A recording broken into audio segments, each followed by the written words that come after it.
আসসালামু আলাইকুম রহমতুল্লাহি ওয়া বারাকাতুহু। আপনারা কেমন আছেন সবাই? আপনারা ভালো আছেন সবাই? আমরা একবার জোরে সোরে আল্লাহর দরবারে শুকরিয়া আদায় করি। সবাই একসাথে আমরা দুদিন শুকরিয়া আদায় করব। পারা যাবে ইনশাআল্লাহ? যতদূর মাইকের আওয়াজ যায় সবাই আমরা একসাথে আল্লাহর দরবারে এজন্য শুকরিয়া আদায় করব যে আল্লাহ তাআলা আমাদেরকে আজ এই উন্মুক্ত আকাশের নিচে বিশাল এই তাফসিরুল কোরআন মাহফিলে একত্রিত হওয়ার তৌফিক দিয়েছেন। সে আল্লাহ সুবহানাহু ওয়া তাআলার দরবারে আমরা আমাদের হৃদয়ের সবটুকু আবেগ এবং ভালোবাসা উজাড় করে মস্তক অবনত চিত্তে শুকরিয়া আদায় করতে চাই। সবাই পারবেন ইনশাআল্লাহ? আমরা সবাই একবার শুকরিয়া আদায় করে জোরে সোরে আলহামদুলিল্লাহ, আলহামদুলিল্লাহ, আলহামদুলিল্লাহ, আলহামদুলিল্লাহি রাব্বিল আলামিন, ওয়াসসালাতু ওয়াসসালামু আলা রাসূলিহিল কারীম ওয়া আলা আলিহি ওয়া সাহবিহি আজমাইন। সম্মানিত ওলামায়ে কেরাম, সম্মানিত শিক্ষকবৃন্দ, পিতৃ সমতুল্য মুরব্বিয়ানে কেরাম, আমার সামনে উপস্থিত তরুণ এবং যুবক ভাইয়েরা, মহান আল্লাহর দরবারে শুকরিয়া আদায় করি। প্রিয়নবী মুহাম্মদুর রাসূলুল্লাহ সাল্লাল্লাহু আলাইহি সাল্লামের দরবারে দুরূদ পেশ করছি সাল্লাল্লাহু আলাইহি ওয়াসাল্লাম। আমাদের এই সমস্ত ব্যবস্থাপনার যিনি সহযোগিতা করেছেন সেটা কি দুনিয়ার কোনো শক্তি নাকি আল্লাহর শক্তি? আমার ভাইয়েরা, হযরত ইব্রাহিম আলাইহিস সালামকে যখন আগুনে পুড়ে পরীক্ষায় উত্তীর্ণ করার জন্য আল্লাহ তাআলা সিদ্ধান্ত নিয়েছিলেন, আপনাদের সকলের মনে থাকার কথা, হযরত ইব্রাহিম আলাইহিস সালামকে আগুনে ফালানোর জন্য মাসব্যাপী যখন আগুনের কুণ্ডলী তৈরি করা হচ্ছিল, সমস্ত মানুষ শুধু নয়, ফেরেশতাকুল, সমস্ত পশু প্রাণী আল্লাহর দরবারে আহ্বান করেছিলেন, দোয়া করেছিলেন, আল্লাহ এই বিরাট পরীক্ষা থেকে, নির্যাতন, নির্মমতা থেকে হযরত ইব্রাহিম আলাইহিস সালাম আপনার প্রিয় বন্ধু খলিলুল্লাহকে আপনি হেফাজত করুন। আল্লাহ সুবহানাহু ওয়া তাআলা তাকে হেফাজতের জন্য ফেরেশতাগণকে পাঠিয়েছিলেন। আপনাদের সকলের মনে থাকার কথা, হযরত জিবরাইল আমিন ইব্রাহিম আলাইহিস সালামের কাছে গিয়ে আবেদন করেছিলেন, ইব্রাহিম, আমি আল্লাহর পক্ষ থেকে আপনার কাছে এসেছি, যদি আপনার কোনো সহযোগিতার প্রয়োজন হয় তাহলে আপনাকে আমি সহযোগিতা করতে চাই। সম্মানিত মুসল্লিয়ানে কেরাম, আজ এই কথাটি আমাদের জন্য অত্যন্ত তাৎপর্যপূর্ণ। যদি কেউ মনে করেন পরিস্থিতি ভালো হয়েছে সেজন্য হয়তো আমরা এই কাজ করতে পারছি, কিন্তু আমরা এই কথাও পরিষ্কার বলি, আমাদের কাছে পরিস্থিতি ভালো হলেও আলহামদুলিল্লাহ, আমাদের কাছে পরিস্থিতি প্রতিকূল হলেও আলহামদুলিল্লাহ, আমরা শত প্রতিকূলতার মধ্যেও দুনিয়ার কোনো সহযোগিতার কাছে মাথা নত না করে হযরত ইব্রাহিম আলাইহিস সালাম যেমন জিবরাইল আমিনকে বলেছিলেন, আমার যদি সহযোগিতার প্রয়োজন হয় তাহলে আমি একমাত্র সহযোগিতা গ্রহণ করব মহান আল্লাহ সুবহানাহু ওয়া তাআলার। আল্লাহ সুবহানাহু ওয়া তাআলা ছাড়া আমার কারো সহযোগিতার প্রয়োজন নেই। আজ মুসল্লিয়ানে কেরাম, আপনাদের কাছে জানতে চাই, বাংলাদেশকে যদি কোরআনের দেশ করতে হয়, তার জন্য যদি হযরত ইব্রাহিম আলাইহিস সালামের মতো আমাদের ত্যাগ এবং কোরবানির পরীক্ষায় উত্তীর্ণ হতে হয়, আর তার জন্য যদি সেই অগ্নি পরীক্ষায় আমাদেরকে সহযোগিতার জন্য এক আল্লাহ ছাড়া দুনিয়ার আর কাউকে না পাওয়া যায়, তাহলে আজ এই জনসমুদ্রের কাছে জানতে চাই, আমরা এক আল্লাহ ছাড়া আর কারো সাহায্য কি আমাদের দরকার হবে? আমরা কার সাহায্য চাই? কার সাহায্য চাই? একবার সেই আল্লাহকে আমরা ডাক দিতে চাই। আমরা সবাই আল্লাহকে একবার ডাকতে চাই, আল্লাহ, আল্লাহ।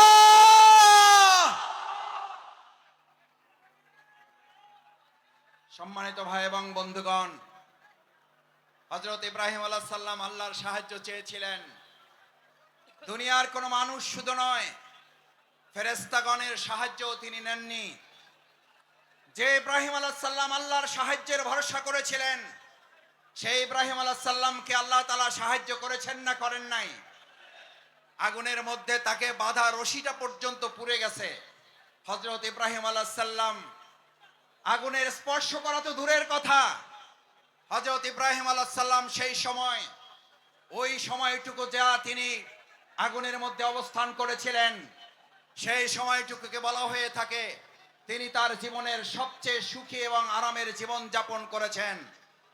সুতরাং কোরআনের জন্য যারা কথা বলবে, ইসলামের জন্য যারা কথা বলবে, কোরআন বাস্তবায়নের জন্য যারা কাজ করবে, ইসলাম বাস্তবায়নের জন্য যারা কাজ করবে, আজ এখানে আমরা যারা উপস্থিত হয়েছি, আমরা যদি আজ এখান থেকে সিদ্ধান্ত নিতে পারি আমাদের জীবনের সর্বস্বটুকু বিলিয়ে দিয়ে হলেও যে কোরআনের ভালোবাসায় আজ আপনারা এখানে শামিল হয়েছেন, আপনারা কি কোনো ব্যক্তির আহ্বানে ভালোবাসা এসেছেন নাকি কোরআনের ভালোবাসা এসেছেন? কিসের ভালোবাসা এসেছেন? এই কোরআনকে আগামী দিনের সংসদে যদি পাঠাতে হয়, তার জন্য আমাদের 2024 সালের জুলাই আগস্টের তরুণ যুবকেরা যারা জীবন বাজি রেখে উই ওয়ান্ট জাস্টিসের স্লোগান রেখেছিল, সেই উই ওয়ান্ট জাস্টিসের স্লোগান বাস্তবায়ন কি মানুষের তৈরি করা মতবাদ বাস্তবায়ন করতে পারবে নাকি কোরআন পারবে? উই ওয়ান্ট জাস্টিসের জন্য তরুণ যুবকেরা আমাদের মীর মুগ্ধ আবু সাঈদরা যদি জীবন দিতে পারে, আজ তরুণ যুবক এবং আমাদের জনতাকে জিজ্ঞেস করতে চাই, আগামী দিনে কোরআনের সংসদ কায়েমের জন্য, ইসলামের সংসদ কায়েমের জন্য আরেকবার যদি জীবন দিতে হয় আমাদের, সেই জীবন দিতে আমরা কি রাজি থাকব? আমরা কি রাজি থাকব?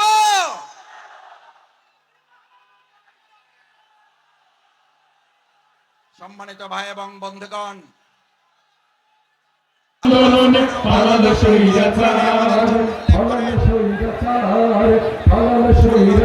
জন্য উল্লেখ করেন, আফাহাসিবতুম আন্নামা খলাকনাকুম আবাসা ওয়া আন্নাকুম ইলাইনা লা তুরজাউন। আল্লাহ সুবহানাহু ওয়া তাআলা আমাদেরকে পৃথিবীতে প্রেরণ করে আমাদেরকে স্মরণ করিয়েছেন। তোমরা কি মনে করো যে তোমাদেরকে এমনিতেই অর্থহীন ভাবে, টার্গেটলেস, এইমলেস, গোল শূন্য, কোন উদ্দেশ্যহীন ভাবে তোমাদেরকে আমি পৃথিবীতে প্রেরণ করেছি? ওয়া ইলাইনা লা তুরজাউন, অথচ তোমাদেরকে তোমাদের কাজ সম্পন্ন করে কি আবার আমার কাছে ফিরে আসতে হবে না?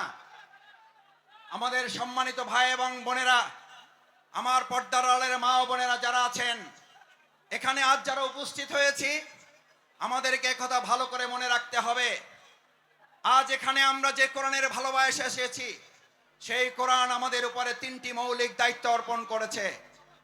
এক, আল্লাহ সুবহানাহু ওয়া তাআলা বলেন, আফাহাসিবতুম আন্নামা খলাকনাকুম আবাসা, আমি তোমাদেরকে অর্থহীন ভাবে পৃথিবীতে সৃষ্টি করি নাই, আমি তোমাদেরকে পৃথিবীতে সৃষ্টি করেছি একটা গুরুত্বপূর্ণ উদ্দেশ্য নিয়ে। সেই উদ্দেশ্য সম্পর্কে আল্লাহ তাআলা পরিষ্কার রোড ম্যাপ ঘোষণা করেছেন। এখন আমাদের দেশের অর্থনীতি সংস্কারের প্রশ্ন উঠছে, আমাদের দেশের রাজনীতি সংস্কারের প্রশ্ন উঠেছে, পররাষ্ট্রনীতি সংস্কারের প্রশ্ন উঠেছে। আমরা আজ সংস্কারের দায়িত্বে যারা আছেন তাদের কাছে আল্লাহ তাআলার সংস্কারের রোড ম্যাপ তুলে দিতে চাই। আল্লাহ তাআলা কোরআনে ঘোষণা করেন, ফাইম্মা ইয়াতিয়ান্নাকুম মিন্নি হুদান, আমি এই পৃথিবীতে মানুষকে প্রেরণ করে তাকে একটা রোড ম্যাপ দিয়ে দিয়েছি। এই রোড ম্যাপের মধ্যে তার রান্নাঘর থেকে শুরু করে তার সংসদ ভবন পরিচালনার পর্যন্ত সমস্ত বর্ণনা আমি উল্লেখ করে দিয়েছি। সুবহানাল্লাহ। আমার ভাইয়েরা, মহাগ্রন্থ আল কোরআনের মধ্যে যে রোড ম্যাপ আল্লাহ উল্লেখ করেছেন, ফামান তাবিআ হুদায়া, যদি এটাকে ফলো করে, যদি এটাকে অনুসরণ করে, যদি এটাকেও মেনে চলে, তাহলে আল্লাহ ঘোষণা দিচ্ছেন, কোন প্রধানমন্ত্রী না, কোন প্রধান উপদেষ্টা না, কোন উপদেষ্টা বৃন্দগণ নন, কোন জাতিসংঘের মহাসচিব নন, এক আল্লাহ সুবহানাহু ওয়া তাআলা ঘোষণা দিয়েছেন, ফামান তাবিআ হুদায়া, তাহলে তোমরা রোড ম্যাপের আসল রাস্তা খুঁজে পাবে। আমরা আজ বাংলাদেশের বর্তমান দায়িত্বে যারা আছেন তাদের কাছে মহাগ্রন্থ আল কোরআনের আহ্বান পৌঁছে দিয়ে বলতে চাই, বাংলাদেশকে যদি যথাযথ সংস্কারের মাধ্যমে তার আসল রোড ম্যাপে পরিচালনা করতে হয়, তাহলে মহাগ্রন্থ আল কোরআনের আইন দিয়ে ছাড়া মানুষের তৈরি করা কোনো চিন্তা তন্ত্র মতবাদ দিয়ে পুরনো সংস্কার করা সম্ভব হবে না। ভাই এবং বন্ধুগণ, আল্লাহ তাআলা বলেন যদি এটাকে ফলো করো হুদায়া, তাহলে সঠিক পথ পাবে। আচ্ছা, আপনাদের কাছে জিজ্ঞেস করি, যদি কোরআন অনুসরণ করার মধ্যে দিয়ে সঠিক পথ পাওয়ার কথা বলা হয়, তাহলে আমাদের কাছে কি এই প্রশ্ন ওঠা স্বাভাবিক নয় যে কোরআন বাদ দিয়ে যে কোনো পথ অবলম্বন করলে ওটা সঠিক নয়, ওটা গোমরাহের পথ? কোরআন যদি আল্লাহর পথ হয়, তাহলে কোরআনের বাইরে যা মত আছে, পথ আছে, সমস্ত মত এবং পথ ইবলিসের পথ। ইমানদাররা কখনো কোরআনের পথ, আল্লাহর পথ বাদ দিয়ে ইবলিসের পথে হাঁটতে পারে না। আজ আমাদের এই কোরআন দায়িত্ব দিয়েছে, ফামান তাবিয়া হুদা, তাহলে তোমরা সঠিক পথ পাবে, আসল পথ পাবে। আমাদের এই প্রিয় মাতৃভূমি বাংলাদেশ স্বাধীন হওয়ার 53 বছর পার হলেও আমরা কি অর্থনৈতিক মুক্তি পেয়েছি ভাইয়েরা? আমরা কি সাংস্কৃতিক মুক্তি পেয়েছি? আমরা কি রাজনৈতিক মুক্তি পেয়েছি? এই সকল মুক্তি আমাদের যদি পেতে হয়, তাহলে আমাদের মানুষের তৈরি করা মতবাদের দিকে নাকি কোরআনের দিকে ফিরতে হবে? আমাদের গ্রামে, আপনাদের গ্রামে আমরা সবাই একটা কথা বলি, সোজাতে হবেন, মরার আগে হবেন না। কখন হবেন? কখন হবেন? কাপড় দিয়ে যখন পায়ের কাছে একজন ধরে আর মাথার কাছে একজন ধরে, দুই থেকে দুইজন ধরে আর টানে, বলে যে আরো সোজা করো, আরো টাইট করো। ভাইয়েরা, মরার পরেই যদি আমাদের সোজা হতে হয়, চোখে যদি দেখতে পাই যে আমরা সোজা হচ্ছি এবং আমার সন্তানরা আমাকে টাইট করে বেঁধে সোজা করছে, আজ আমার সমস্ত পেকুয়াবাসী, বাংলাদেশের প্রান্ত থেকে যারা এখানে এসেছেন, আমরা আহ্বান জানাই, আসুন, মরার পরে যদি সোজা আমাদের হতেই হয়, তাহলে জীবিত থাকতেই আমরা সোজা হয়ে আমাদের বাংলাদেশকেও সোজা পথে পরিচালনার জন্য আর কোন মত এবং পথ নয়, কোরআনের পথেই বাংলাদেশকে আমরা সোজা করে পরিচালনা করব ইনশাআল্লাহ। দ্বিতীয় যে দায়িত্ব আল্লাহ তাআলা আমাদেরকে দিয়েছেন, ফামান তাবিয়া হুদায়া ফালা খাউফুন, কোনো ভয় নেই তোমাদের। আমার ভাইয়েরা আমাদেরকে ভয় দেখিয়েছিলেন, আমাদেরকে ভয় দেখিয়ে আমাদের আজকের প্রধান মুফাসসির মাওলানা ডক্টর মিজানুর রহমান আজারীকে দেশ ছাড়তে বাধ্য করেছিলেন। আজ এসে দেখে যান, আপনি নেই, আমাদের ডক্টর মাওলানা মিজানুর রহমান শুধু নেই, তার লক্ষ লক্ষ ভালোবাসার মানুষেরা পেকুয়া শুধু নয়, গোটা বাংলাদেশকে আজ আলো ছড়িয়ে দিয়েছে।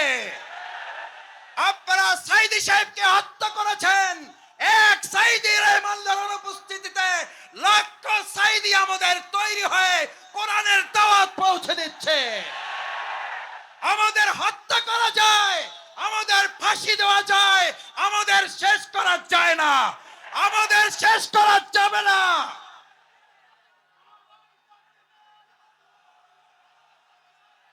সম্মানিত ভাই এবং বন্ধুগণ, সম্মানিত ভাই এবং বন্ধুগণ, ফালা খাউফুন, সুতরাং আমাদেরকে আপনি ভয় দেখাবার কে? যারা আমাদেরকে ভয় দেখিয়েছেন, 17 বছর এই বাংলাদেশের 18 কোটি নাগরিককে আপনারা ভয় দেখিয়েছেন। শেষ পর্যন্ত আপনারা ভয় দেখাতে দেখাতে এতটা ভয় পেলেন যে আপনারা দেশের জেলখানায় পর্যন্ত জায়গা হলো না, আপনাদেরকে দেশ ছেড়ে পালাতে হলো। আল্লাহ তাআলা নিশ্চিত করেছেন, ফালা খাউফুন, তোমাদের ভয় পাওয়ার কোনো দরকার নেই। কারণ যারা আল্লাহকে ভয় করে তাদের দুনিয়ার আর কাউকে ভয় করতে হয় না, বরং গোটা দুনিয়া তাদেরকে ভয় করে। ফালা খাউফুন আলাইহিম ওয়ালা হুম ইয়াহজানুন। আল্লাহ সুবহানাহু ওয়া তাআলা শুধু ভয়ের ব্যাপারে আপনাকে নিশ্চিত করে নাই, আল্লাহ তাআলা বলেন, আমার এই ভয়ে যদি তোমরা উত্তীর্ণ হতে পারো, এক আল্লাহকে যদি ভয় করতে পারো, কোন গুলি বন্দুককে যদি তোমরা ভয় না করো, তাহলে আমি আল্লাহ তোমাদেরকে এবার দ্বিতীয় নিশ্চয়তা দিচ্ছি, ওয়ালা হুম ইয়াহজানুন, তোমাদের আর কোন রকম দুশ্চিন্তা, উদ্বেগ, উৎকণ্ঠায় ভুগতে হবে না। আলহামদুলিল্লাহ, বিগত 15 বছর আপনারা ত্যাগ এবং কোরবানি, নির্যাতন, নিপীড়নের মুখে থেকেছেন।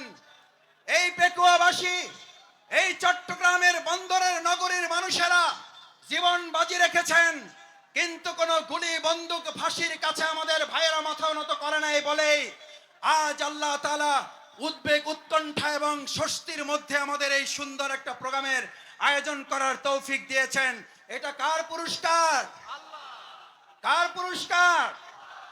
আমাদের পূর্ণ পুরস্কার এখনো আমাদের হাতে আসে নাই। আমাদের আসল পুরস্কার আল্লাহ ঘোষণা করেছেন, বিসমিল্লাহির রহমানির রহিম, ইযা জাআ নাসরুল্লাহি ওয়াল ফাতহ। যখন আল্লাহর সাহায্য এবং বিজয় আসে। কার সাহায্য? কার? কোন পার্শ্ববর্তী রাষ্ট্রের, প্রশাসনের, সেনাবাহিনীর, র্যাবের সাহায্য? কার? নাসরুল্লাহ, ইযা জাআ নাসরুল্লাহি ওয়াল ফাতহ। যে আল্লাহ আমাদেরকে সাহায্য করেন, সে আল্লাহ তাআলাই বলেন, আমি যখন কাউকে সাহায্য করি তার বিজয় ছাড়া আর অন্য কিছু হতে পারে না। নাসরুল্লাহ, ইযা জাআ নাসরুল্লাহি ওয়াল ফাতহ। কারণ আমার সাহায্য যেখানে যায়, গোটা দুনিয়া তার বিপক্ষে থাকলেও বিজয় ছাড়া তার কিছুই হয় না। আজ বাংলাদেশে আল্লাহর সাহায্য এসেছে, গোটা কোরআনের রাষ্ট্র কায়েম হওয়া ছাড়া পূর্ণাঙ্গ বিজয় আমাদের হতে পারে না। আমাদের পূর্ণাঙ্গ বিজয় কি? আমাদের পূর্ণাঙ্গ বিজয় শুধু একজন এমপি হওয়া নয়, আমাদের পূর্ণাঙ্গ বিজয় শুধুমাত্র একজন মন্ত্রী হওয়া নয়, আমাদের পূর্ণাঙ্গ বিজয় শুধুমাত্র একজন রাষ্ট্রপতি হওয়া নয়, আমাদের পূর্ণাঙ্গ বিজয় শুধু একজন প্রধানমন্ত্রী হওয়া নয়, আমাদের পূর্ণাঙ্গ বিজয় শুধুমাত্র ইসলামী দল ক্ষমতায় যাওয়া নয়, আমাদের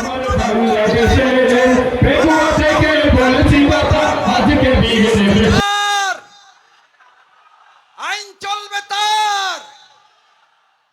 আমার ভাইয়েরা, সৃষ্টি যার, আইন চলবে তোমার। আইন চলবে কার? আইন চলবে কার? বাংলাদেশ আজ সেরকম একটা সুন্দর কল্যাণমূলক রাষ্ট্র বিনির্মাণের জন্য এখানে যারা এসেছেন, কোরআনের প্রেমে যারা বসেছেন, কিসের উপরে বসেছেন এটা চিন্তা করেন নাই। আপনার মাথার উপরে ফ্যান আছে, লাইট আছে, বাতাস আছে, নাই চিন্তা করেন নাই। আজ এখানে যারা এই কোরবানি পেশ করে কোরআনের ভালোবাসায় সমবেত হয়ে গায়ে গা লাগিয়ে লক্ষ লক্ষ জনতা এখানে হাজির হয়েছেন, এই লক্ষ জনতা যদি আজ একটা আহ্বান এখান থেকে নিয়ে যেতে পারেন, রাসূল করিম সাল্লাল্লাহু আলাইহি সাল্লাম এরকম মজলিসকে সামনে রেখে আমার মুসল্লিয়ানে কিরামগণকে উদ্দেশ্য করে, এই জামানাকে উদ্দেশ্য করে রাসূল করিম সাল্লাল্লাহু আলাইহি সাল্লাম সাহাবীদেরকে স্মরণ করালেন। দুর্ভোগ হচ্ছে সেই মানুষের জন্য, ভালো করে খেয়াল করুন, দুর্ভোগ হচ্ছে সেই মানুষের জন্য, দুর্ভোগ হচ্ছে সেই মুসলিমের জন্য, দুর্ভোগ হচ্ছে সেই কোরআন প্রেমিকের জন্য, যে আল্লাহকে ভুলে গিয়ে নিজেকে নিয়ে ব্যস্ত হয়, যে আল্লাহকে ভুলে গিয়ে নিজেকে নিয়ে ব্যস্ত হয় এবং সে নিজেকে নিয়ে ব্যস্ত হতে গিয়ে দুনিয়ার সব কিছু থেকে বঞ্চিত হয়ে যায়। আমরা কি দুনিয়া থেকে বঞ্চিত হয়ে নিজেকে নিয়ে ব্যস্ত হব না আল্লাহকে নিয়ে ব্যস্ত হব? আমার ভাইয়েরা আসুন, আজ সেই কারণে রাসূল করিম সাল্লাল্লাহু আলাইহি সাল্লাম বললেন, আব্দুল্লাহ ইবনে মাসউদ হাদিসটি বলে আমার কথা শেষ করে, আব্দুল্লাহ ইবনে মাসউদ রাদিয়াল্লাহু তাআলা আন قال قال رسول الله صلى الله عليه وسلم ويقولون ما لا يفعلون। তোমাদের মধ্যে এমন একটা সময় আসবে, কোরআন শোনার লোক থাকবে, কোরআন জানার লোক থাকবে, কোরআনের আলোকে সে হয়তো পথ চলার কথাও বলবে, ইয়াকুলুনা মা লা ইয়াফআলুন, কিন্তু কোরআনের আলোকে সমাজ এবং রাষ্ট্র পরিচালনার লোক পাওয়া যাবে না। ওয়া ইয়াফআলুনা মা লা ইউমারুন, আবার কিছু কাজ করলেও কোরআনের পূর্ণাঙ্গ রূপ বাস্তবায়ন হবে না। আজ এখানে যারা আছেন, আমরা কি কোরআন বাস্তবায়নের জন্য সবাই রাজি আছি ইনশাআল্লাহ? সবাই কি রাজি আছি ইনশাআল্লাহ?